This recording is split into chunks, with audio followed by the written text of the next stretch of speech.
If you want to do it, you can do it. I had no business because I had no client. I couldn't have any clients because there was no budget, right? So I had to rethink the whole strategy. What I want to say is whatever you've done in life, everything's possible, and you can definitely find your way out and find ways to do things you want and you feel like you need to do. Even with no experience, you have to be kind to yourself and say, okay, you're going to learn along the way and you will improve along the way. Commitment is logistics. It's the operations. It's the side that is not the sexy side of the business. Welcome to the Society Gal podcast, where trailblazing female entrepreneurs and creatives come together to spark change and build their dreams. This is where your passion meets purpose, and together, we're crafting a future where everyone has the tools to succeed. Hey everyone, welcome to the Society Gal podcast. We're so excited to have Emilie with us today to talk all about how we need the marketing foundations to speak to our dream clients right now.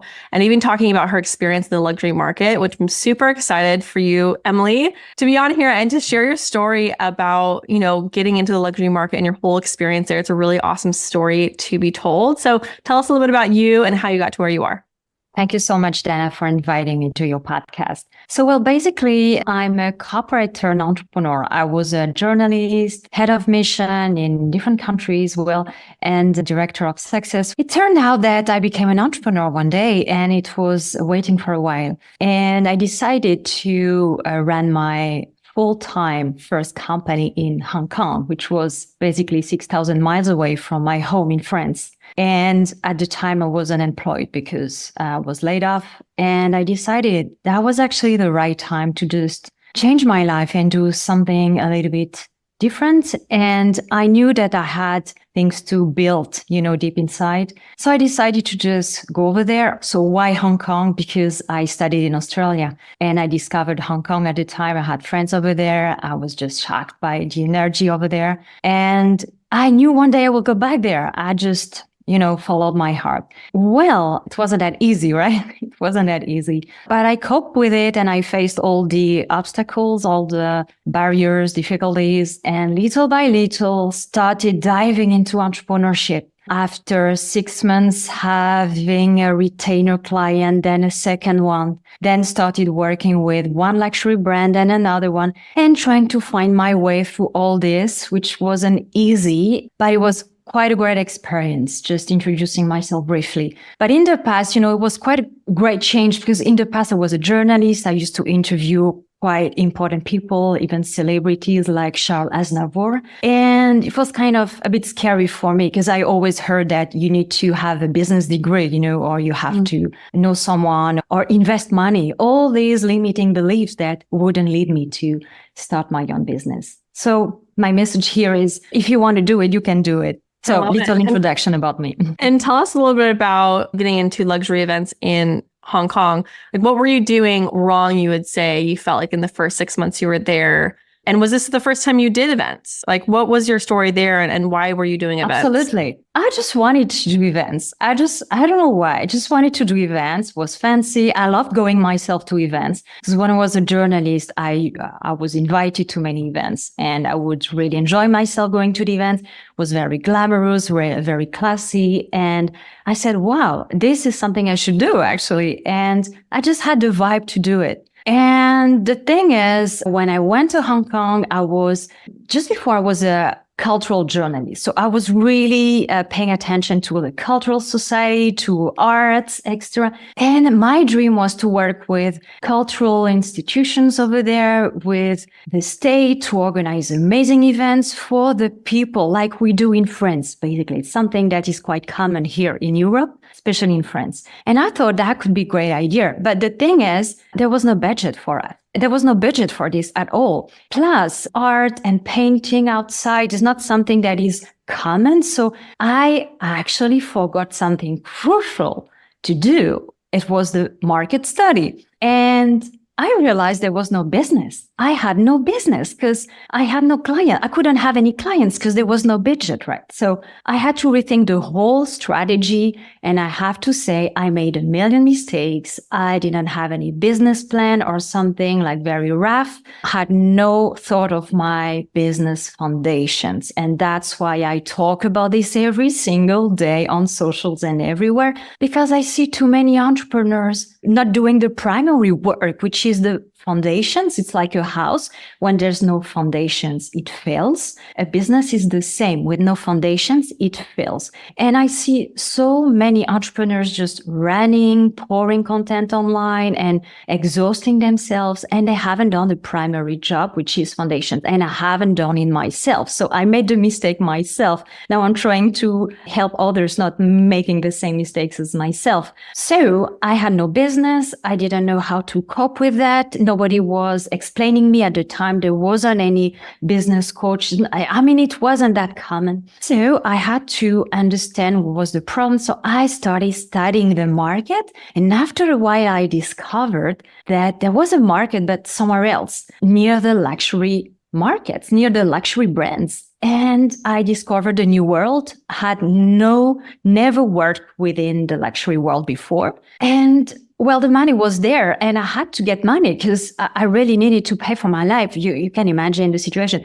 Hong Kong is one of the most expensive cities in the world. So you can imagine there's big issues about money over there. So I decided to, started promoting myself and finally ended up working with one brand and a second brand. And the funny thing is I realized I never worked in the events industry before. I never worked with luxury brands before.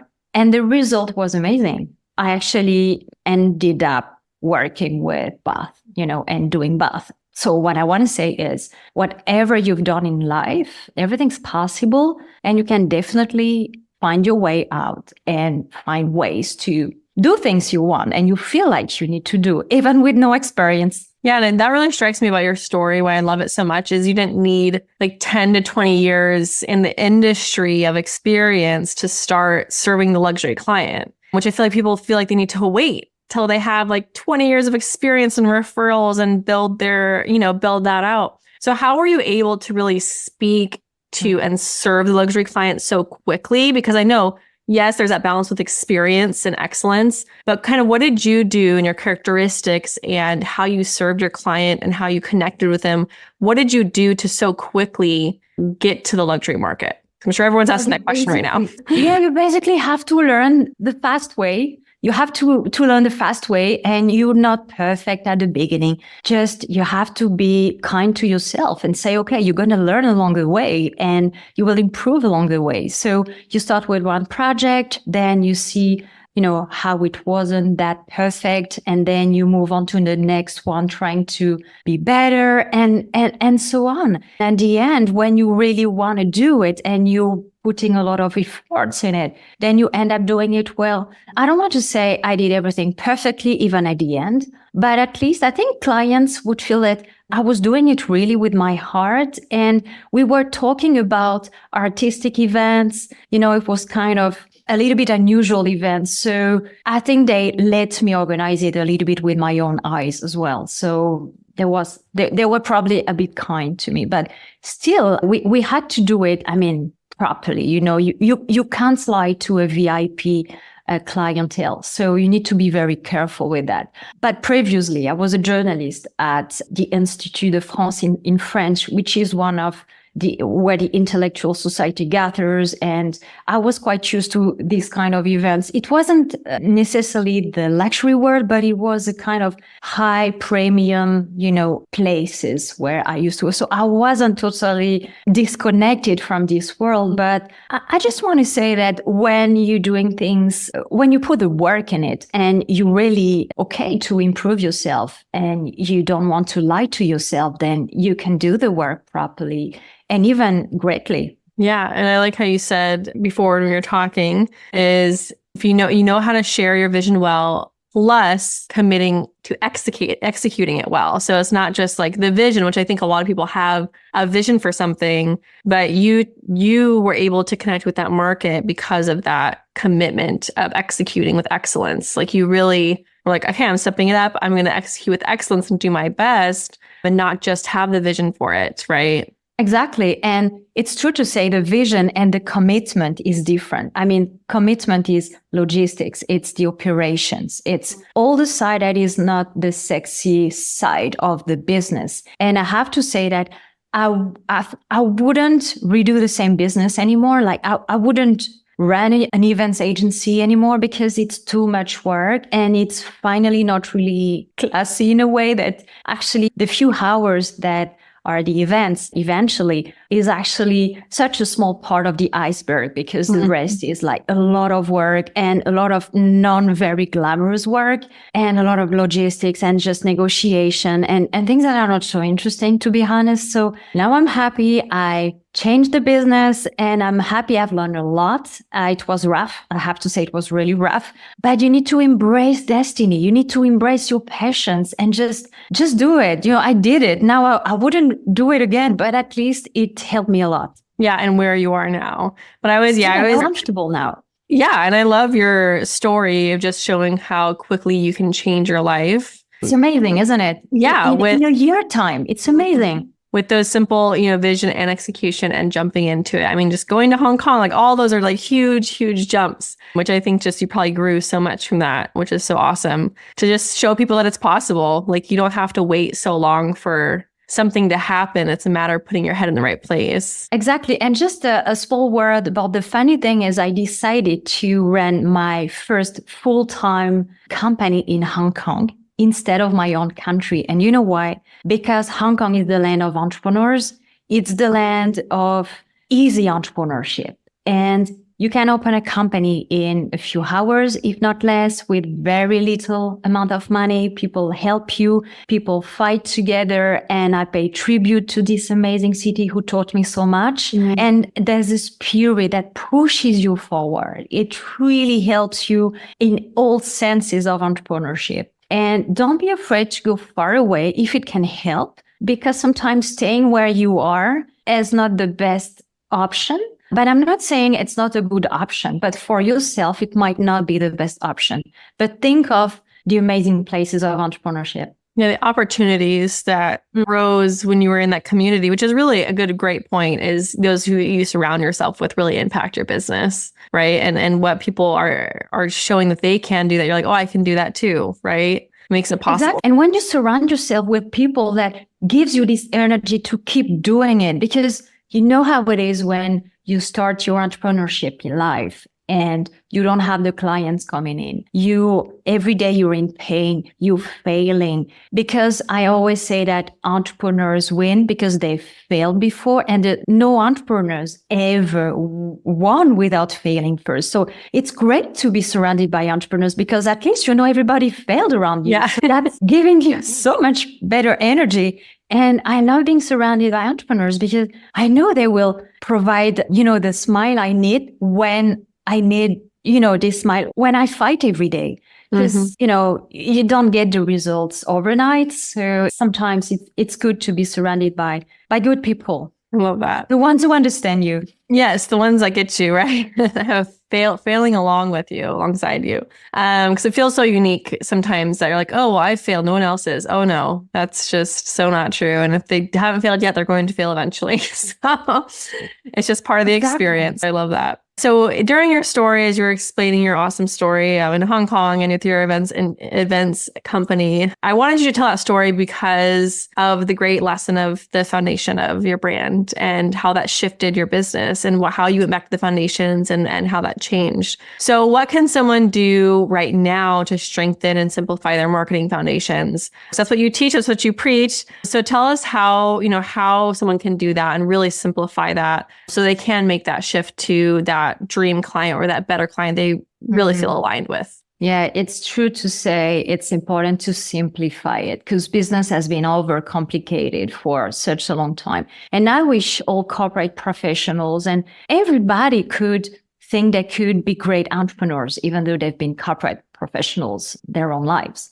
Basically, the foundations, I will say, is based on four main aspects. There will be the niche. You need to find the right niche for your business, the target audience, this ideal client, and you need to validate this is your ideal client through a market study. And I like to talk about mapping the client, but we can talk about that later. And then the positioning. It's the fourth aspect that is very important. All these to organize the basis to then eventually leads to your messaging and your storytelling. So basically, if you have designed an avatar, an ideal client the proper way by validating their needs, their fears, their desires in a simple way that I teach, then you will end up knowing exactly what they like, what they feel, how they feel. You will know their vocabulary. You will understand all the tiny little things that are part of their lives. And that's how you will touch their hearts, because you will use all this in your messaging, in your storytelling as well, if you see what I mean. And the positioning as well is very important, is looking at your competitors, looking at your difference, combining all the dots and just making yourself be unique. And I always say, you don't have competitors, because make yourself be unique on the market. Just be unique on the market, and then you eliminate your competitors. There's only one person like you. You're the only one to have this story. So share it to the world. Show your mission, show your vision, show your intention. And that's how you magnetically attract people. And plus, if you know who your ideal clients are, who your avatars are, then combining them both is probably the best foundation you can have. And then follows the marketing strategy with posting and creating an offer. And for me, the basic work is really the target audience, the positioning, and the messaging, because then you can create an offer that will, be crafted accordingly. But if you haven't done this really preliminary work, then you are not able to craft the best offer, and you're not able to start pouring content online. Hey, this is Dana from Society Gal, and I wanted to take a quick break to tell you about the Society Gal Academy, the exclusive membership that helps entrepreneurs like you launch, grow, and scale your business. Join weekly expert-led workshops, access to on-demand courses, and connect with a supportive network of go-getters just like you. Are you ready to elevate your business? Visit Society Gal Academy today. Love that. And what would you say? I know you said was it validating the offer? Validating the client. The client. So explain that a little more.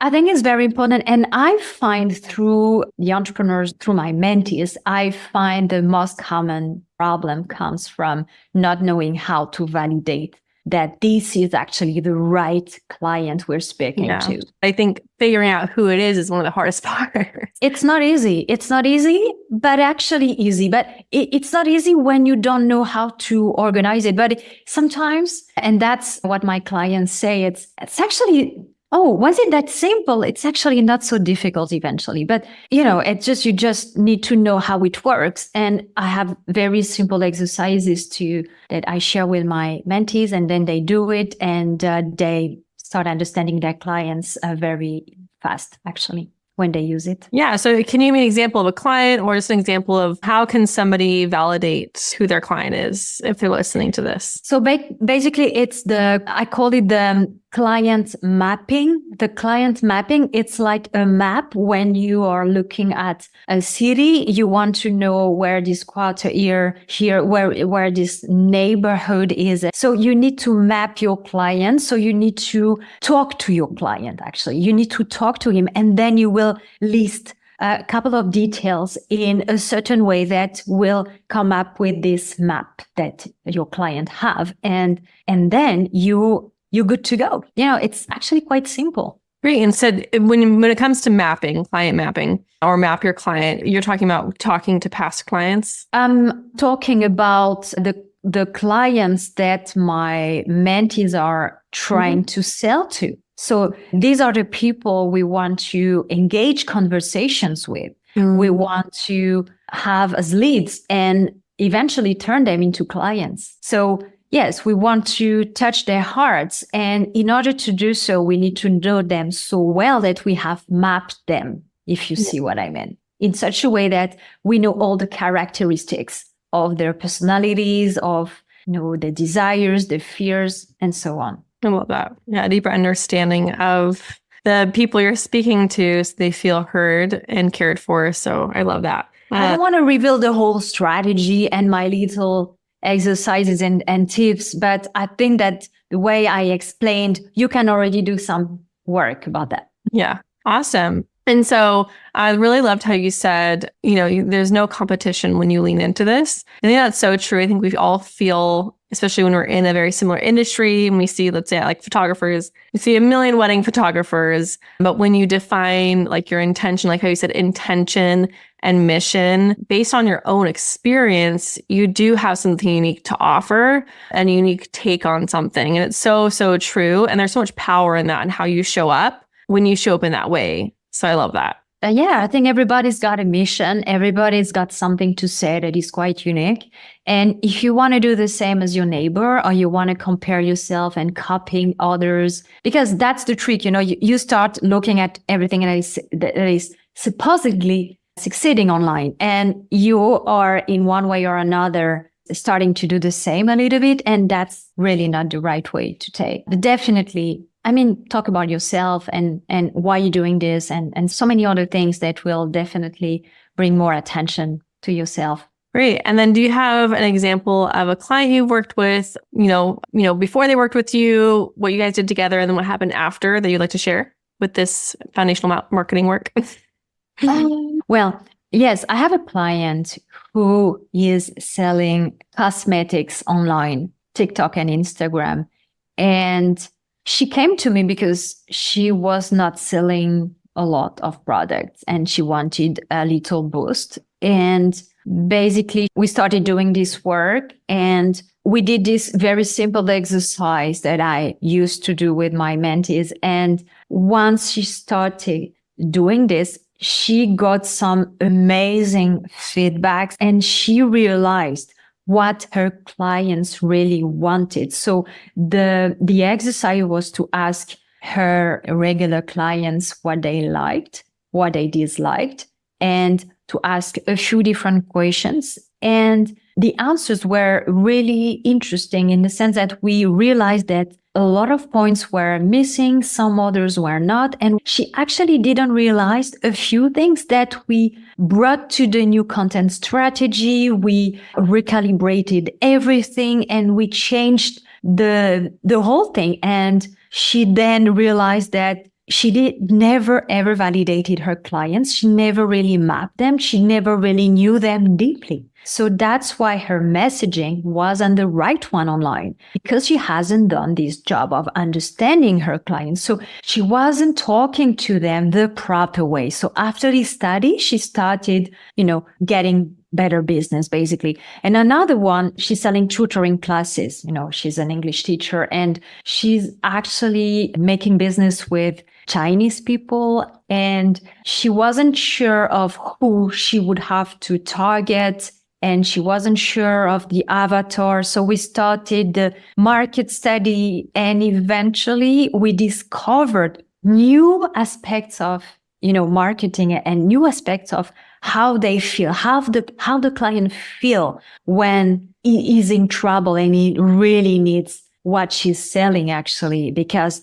when he arrives to America, this Chinese person who is the avatar, when he arrives to US and he's caught in the crowds and he doesn't speak well English and he fights to get a professional life over there, then we were missing a lot of understanding how we felt and many other things. So through this way, she understood more about her clients and now she is doing a great job because now she understands them properly, Yeah, thank you for sharing those examples. I love when you can share these examples and show that it doesn't really take too much time to do this work. It really doesn't take like a whole million years to get all this work done. It really can only take a few months to get it done. But with the coach, this is why mentorship is so important and coaching is so important. everyone should have one in their business at some point. That's why having someone there to like mirror off you and reflect and give you pointers and show you things that aren't there, like kind of how they gave the example of the product-based business owner.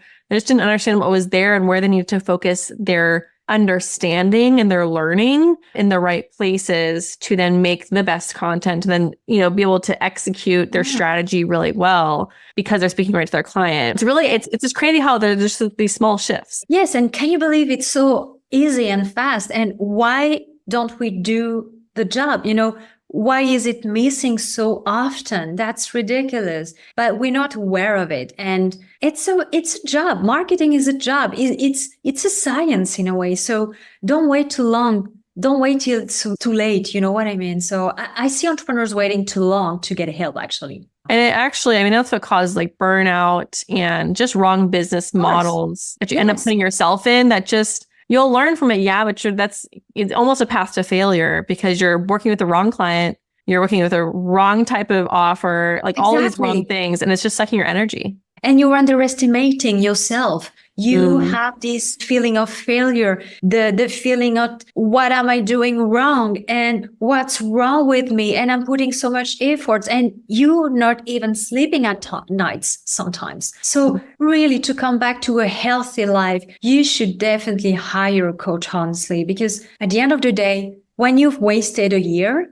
haven't you wasted money? You know what I mean? So when the money doesn't get in after a year and you have lost so much, so hire someone as soon as possible. Yeah, right. To guide you through this. Because the stuff we're saying in this podcast is simple and it's stuff that you can do. And you should be doing this consistently, is working on your brand, consistently refining your niche and your mission and your audience and your understanding of audiences are all things that you're going to continually work on. But having someone there to direct you in the right path for that really foundational work. Exactly. It's like priceless, right? It's priceless. All those opportunities that you would have had are there.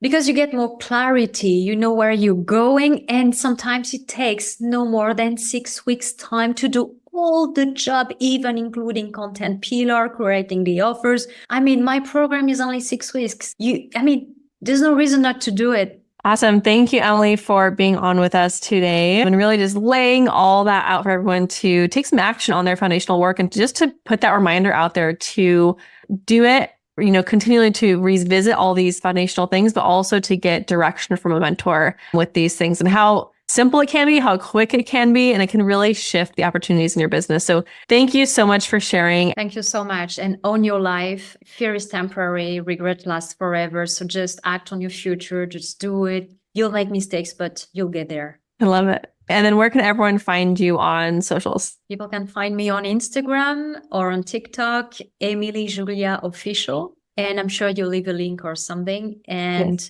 reach out anytime. Very glad to talk to people. Awesome. Well, thank you, Emilie. Thank you, Dana.